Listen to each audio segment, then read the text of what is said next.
কিছুদিন পর থেকে ভাবি আমাকে ছোটখাটো কাজ করতে বলতেন, যেমন তার শাড়ি ঠিক করা, ব্লাউজের স্ট্রিং বাঁধা, নেকলেস পরিয়ে দেওয়া। একদিন তিনি বললেন, আমার নাইটির হুকগুলো ঠিক করে দাও। আমি সাহায্য করতে গেলাম, কিন্তু লক্ষ্য করলাম তিনি আমার প্রতি অদ্ভুত দৃষ্টিতে তাকাচ্ছেন। এতে আমি অস্বস্তি বোধ করতে লাগলাম। আমার নাম তরুণ, বয়স ২-৫। আমার বড় ভাই ছিলেন বরাবরই রাগী, ছোটখাটো বিষয়েও তিনি রেগে যেতেন এবং বাবা মায়ের সম্মান করতেন না। ছোট থাকতেই আমি বুঝে গিয়েছিলাম কিভাবে বাবা মায়ের স্নেহ ও ভালোবাসা পেতে হয়। আমি ভাইয়ের মতো ছিলাম না, আমার আচরণ ছিল শান্ত ও নম্র। আমি সবার সাথে কথা বলতাম, যেখানে আমার ভাইয়ের আচরণ ছিল বিরক্তিকর। একদিন সে নিজের বিয়ের জন্য বাড়িতে হট্টগোল শুরু করে। বাবা মা তার বিয়েতে রাজি ছিলেন না, কারণ তিনি তাদের সম্মান করতেন না।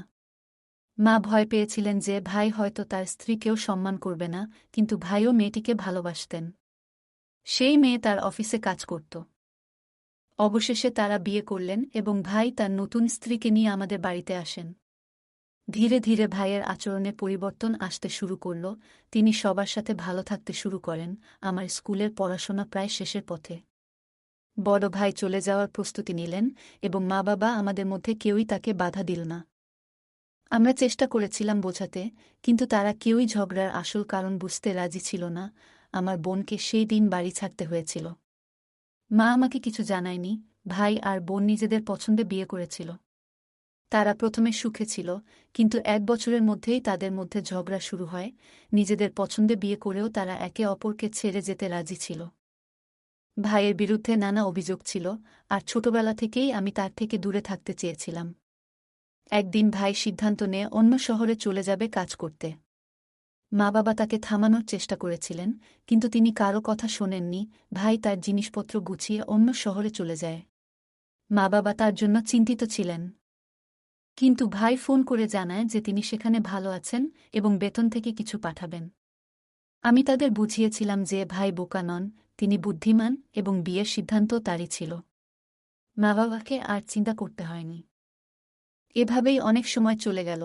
আমি আমার পড়াশোনা শেষ করে এখন একটি ভালো চাকরি খুঁজছিলাম। একদিন বাবার কাছে ভাইয়ের ফোন আসে এবং তিনি আমাদের সবার খোঁজ খবর নেন।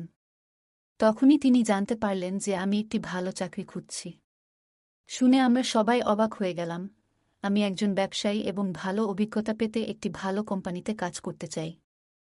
একদিন বাবা অনুরোধ করলেন, ভাই আমাকে তার জায়গায় কাজ করতে পাঠানোর কথা বললেন, কারণ তিনি কিছুদিনের জন্য দূরে থাকবেন এবং তার কোম্পানি ব্যবসার কাজে কানাডায় যাবে। ভাই জানালেন, তিনি বিয়ে করেছেন এবং তার স্ত্রীকে শহরে একা রেখে যেতে পারবেন না।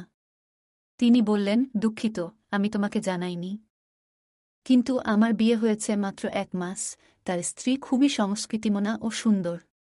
তারা দুজনেই এই শহরের বাসিন্দা এবং খুব খুশিতে একসাথে আছেন। আমার গল্পগুলো তোমরা শুনো, কিন্তু সাবস্ক্রাইব করো না। দয়া করে গল্পগুলো ভালো লাগলে চ্যানেলটি সাবস্ক্রাইব করো। ভাই তার প্রথম স্ত্রীকে ডিভোর্স দিয়ে নতুন মেয়েকে বিয়ে করেছেন। বাবা অনুরোধ করায় ভাই আমাকে তার সাথে পরিচয় করিয়ে দিতে রাজি হলেন। তিনি বললেন, তরুণকে আমার জায়গায় পাঠাতে হবে, এতে সে কাজের অভিজ্ঞতা পাবে এবং আমার স্ত্রীও বাড়িতে একা থাকবে না। আমি এবং তরুণ রেখে কানাডা থেকে ফিরে আসতে পারব। বাবার মেজাজ একটু খারাপ হতে পারে ভাইয়ের বিয়ের কারণে। তবে এবারও তিনি রাজি হলেন এবং ঠিক করলেন আমি ভাইয়ের জায়গায় কাজ করব এবং তার বাড়িতে থাকব। আমি সেখানে গিয়ে দেখলাম ভাই খুব খুশি। আমাকে দেখে তিনি বললেন, এখন তোমার আগমন নিয়ে আর চিন্তা করতে হবে না, চল যাই। আমার ভাইয়ের আচরণ এখন অনেকটাই নরম হয়েছে, তবে তিনি সবসময় বাবা মার সাথে কড়া ছিলেন। একদিন তিনি বললেন, তোমার ভাবির সাথে পরিচয় করিয়ে দিই। তাকে তোমার কথা বলার পর থেকেই সে তোমার জন্য অধীর আগ্রহে অপেক্ষা করছে। প্রথমে সে চিন্তিত ছিল, একা এখানে কিভাবে থাকবে। তবে আমি বলার পর যে তুমি তার যত্ন নেবে, সে খুব খুশি হয়েছে। আমি যখন ভাইয়ের বাসায় পৌঁছালাম, তখন ভাবি দরজা খুললেন। তার বয়স ছিল কম, প্রায় ২-১ বছর, এবং তিনি খুবই সুন্দরী। তার চেহারার উজ্জ্বলতা দেখে আমি মুগ্ধ হয়ে গেলাম। এর আগে কোনো মেয়ের প্রেমে পড়িনি, কিন্তু ভাবি কালো, লম্বা চুল আর সৌন্দর্যে পাগল হয়ে গেলাম। ভাইকে দেখে বুঝতে পারছিলাম না কিভাবে এমন একজন সাধারণ চেহারার মানুষের সাথে ভাবি বিয়ে করেছেন। ভাই আমাকে স্বপ্ন থেকে জাগিয়ে বললেন, তরুণ, এটা তোমার ভাবি, তুমি তার সাথে দেখা করবে না? আমি দ্রুত সালাম দিয়ে ঘরের ভিতরে চলে এলাম। ভাবি চা তৈরি করছিলেন, আর আমি বারবার তার দিকে তাকাচ্ছিলাম। ভাইয়ের বয়স ছিল ৩-২ আর ভাবি ২-৩। ভাবছিলাম এমন সুন্দর একজন মেয়ে কিভাবে এত বড় বয়সের মানুষের সাথে বিয়ে করলেন। তার নাম ছিল কাজল। তিনি জানালেন তিনি আগামীকাল কানাডা চলে যাচ্ছেন। এরপর আমাকে একটি ফাইল দিয়ে বললেন, তোমাকে আমার কাজগুলো করতে হবে। কোনো সমস্যা হলে ফোনে জানিও, আমি কোম্পানির ঠিকানা পাঠিয়েছি। সেখানে গিয়ে সব তথ্য পাবে। আমি সব বলে রেখেছি। ভাই কানাডায় যাওয়ার সময় বললেন, তোমার ভাবি কিছুদিন আগে সিডি থেকে পড়ে গিয়েছিল এবং এখনও ব্যথায় কষ্ট পাচ্ছে। তাকে ডাক্তারের কাছে নিয়মিত নিয়ে যেতে হবে এবং তার যত্ন নেওয়া তোমার দায়িত্ব। তার মা বাবাও এখানে নেই, তাই তুমি ছাড়া আর কেউ নেই। আমি আশ্বাস দিলাম, তুমি চিন্তা করো না, আমি ভাবির যত্ন নেব। ভাই যখন রওনা হলেন, আমি এবং কাজল ভাবি একসাথে থেকে খুব কম কথাই বলতাম। আমি ঠিকানা নিয়ে ভাইয়ের অফিসে গেলাম এবং তার পরিবর্তে কাজে যোগ দিলাম। অফিসে কাজের পরিবেশ ছিল চমৎকার, সহকর্মীদের সাথে ভালো বন্ধুত্ব হয়ে গেল। বাসায় ফিরে ভাবির সাথে খোলামেলা কথা বলতাম। একদিন দেখলাম ভাবি নাইটি পরে খুব সুন্দর লাগছিল। তিনি কফি বানাচ্ছিলেন, আমি নিজেও বানাতে চেয়েছিলাম, কিন্তু তিনি আমাকে বাধা দিয়ে বললেন, কোথায় যাচ্ছ? আমি তোমার জন্য কফি বানাচ্ছি। আমরা টেরেসে বসে কফি খেলাম, সেখানে ঠান্ডা হাওয়া বইছিল। আমি হঠাৎ অস্বস্তি বোধ করছিলাম, তাই তাকে বললাম, তুমি বারান্দায় একটু একা থাকো, আমি জরুরি কাজে ব্যস্ত। কিছুক্ষণ পর ভাবি কফি নিয়ে আমার রুমে এলেন। কফি দিতে গিয়ে কিছু কফি আমার জামায় পড়ে গেল। তিনি ভয় পেয়ে আমার জামা পরিষ্কার করতে লাগলেন, তখন আমি একটু অস্বস্তি বোধ করলাম। আমি সরে এসে বললাম, আপনি ঘরে যান, আমি ঠিক আছি। বাথরুমে গিয়ে নিজেকে বুঝালাম যে তিনি আমার ভাবি এবং তার সম্পর্কে ভুল ভাবা ঠিক হবে না। অফিসের ছুটির দিনে আমরা শপিং করতে গেলাম এবং কিছু জামাকাপড় কিনলাম। সেদিন জানলাম ভাবির বয়স ২১ বছর। তিনি বললেন, তোমার ভাই আমার জীবন বাঁচিয়েছিলেন। তখন থেকেই আমাদের সম্পর্ক তৈরি হয়েছিল। আমি বড় হতে থাকলাম। যদিও আমি একজন এতিম মেয়ে, ছোটবেলা থেকেই চাচা খালার বাড়িতে থেকেছি, কিন্তু তারা আমাকে খুব খারাপ ব্যবহার করত। একসময় তোমার ভাইয়ের সাথে পরিচয় হলো। তার সমর্থন পেয়ে আমরা বিয়ে করার সিদ্ধান্ত নিলাম। আমি জানতাম তার একবার ডিভোর্স হয়েছে, কিন্তু তবুও আমি তাকে পছন্দ করতাম এবং সে আমাকে। তাই বিয়ে করে আমরা সুখী জীবন শুরু করি। আমাদের বিয়ের কথা তোমাদের পরিবারকে জানানো হয়নি, কারণ তারা হয়তো ভাববে তাদের ছেলে একজন এতিম মেয়েকে বিয়ে করে বাড়িতে এনেছে, তাও যৌতুক ছাড়াই। আমি বললাম, আমার মা বাবা ভালো মানুষ, কিন্তু ভাই বিয়ের পর অনেক বদলে গেছে। সে এখন আগের চেয়ে অনেক নরম স্বভাবের। কাজল ভাবি সব ছেড়ে আমাকে যত্ন নেওয়ার দায়িত্ব নিয়েছিল। কিন্তু ভাই কানাডায় যাওয়ার পর থেকে আমি লক্ষ্য করলাম ভাবি নতুন জামাকাপড় পরছে, যা দেখে আমি অবাক হলাম। কেননা তার পুরানো পোশাকের সাথে এই পরিবর্তনটা বেশ চোখে পড়ল। আমি ভাবলাম হয়তো তিনি এসব বিষয়ে খুব একটা পাত্তা দেন না। তার চোখে আমি ছোট ভাইয়ের মতো, তাই সে আমার সামনে আরামে এমন জামাকাপড় পরছে। আমি অফিসের কাজে ব্যস্ত হয়ে পড়লাম। বস আমার কাজ দেখে খুব ইমপ্রেসড হলেন এবং আমাদের একটি প্রজেক্টে কাজ করার জন্য আমন্ত্রণ জানালেন। আমি বাড়িতে রাতের খাবারের জন্য তাকে আমন্ত্রণ জানালাম। আমার বন্ধু শান্তকেও আমন্ত্রণ জানালাম, কারণ সে আমাকে অনেকবার হোটেলে পার্টি দিয়েছে। শ্বশুরও খুব ভালো রান্না করতেন। শান্ত এসে ধীরে ধীরে আমাদের বাড়িতে আসা শুরু করল এবং ভাবির আচরণে মুগ্ধ হলেন। ভাবি মাঝে মাঝে আমাদের জন্য চা ও নাস্তা নিয়ে আসতেন এবং আমাদের সাথে সময় কাটাতেন। শান্ত বলতো, ভাবির আচার ব্যবহার অনেক ভালো। তোমার ভাবিকে দেখে মনে হচ্ছে তিনি আমাদের ভালো বন্ধু। একদিন শান্ত জিজ্ঞাসা করলেন, আপনি কতদূর পড়াশোনা করেছেন? এতে ভাবির মুখ ম্লান হয়ে গেল।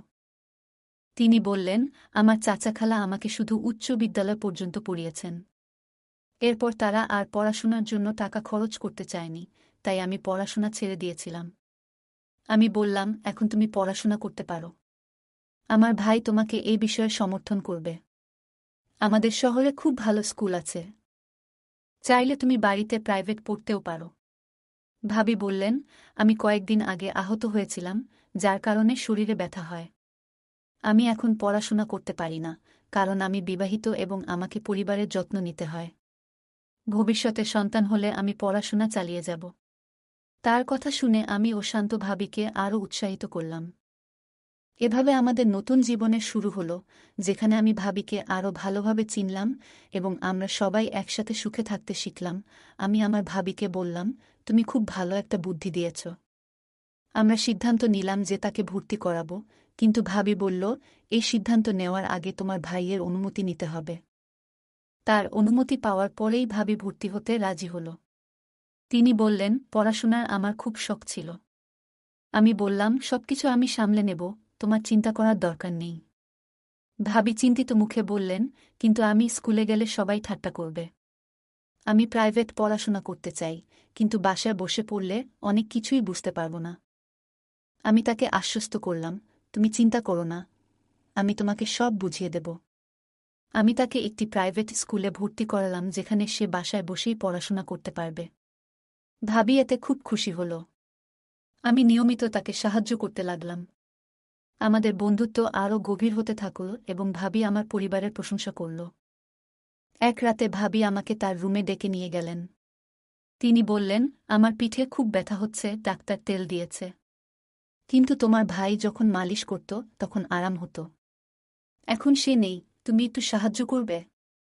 আমি তাকে তেল মালিশ করতে লাগলাম, কিন্তু লক্ষ্য করলাম তিনি অদ্ভুতভাবে আমার দিকে তাকাচ্ছেন। দ্রুত কাজ শেষ করে বললাম, আমার ঘুম আসছে, এবং রুমে চলে এলাম।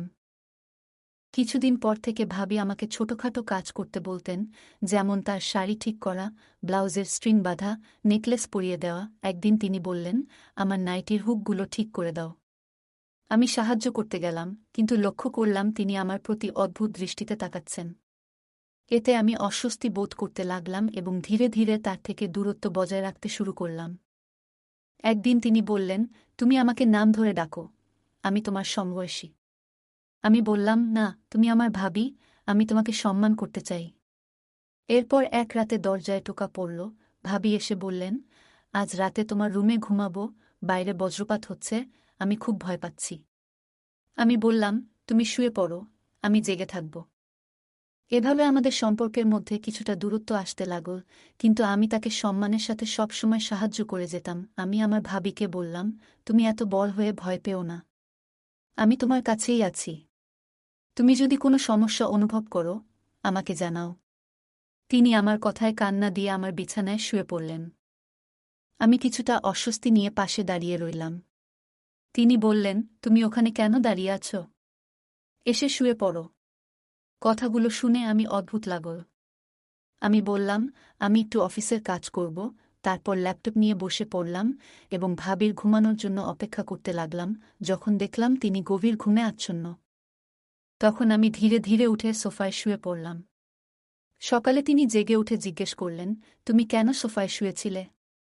তুমি কি আমার জন্য বিরক্ত? আমি তাকে আশ্বস্ত করলাম, এমন কিছু না, চিন্তা করো না।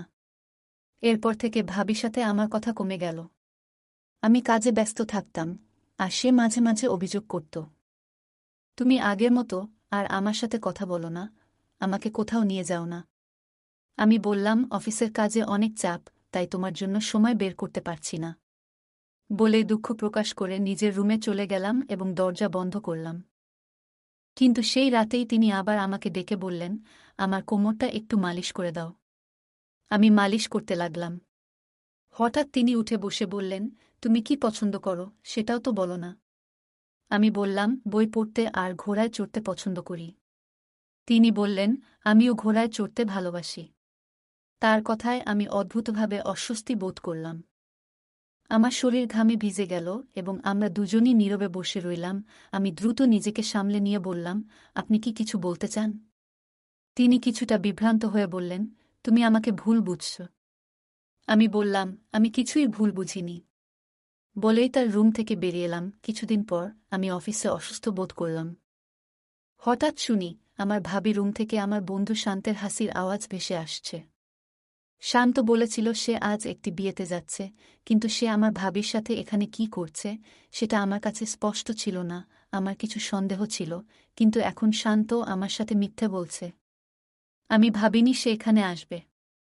আমি চুপচাপ দাঁড়িয়ে তাদের কথা শুনলাম। তারা আমাকে নিয়ে মজা করছিল। ভাবি বলল, তোমার বন্ধু তরুণ একজন বোকা। আমি কতবার তাকে এটা দেখিয়েছি।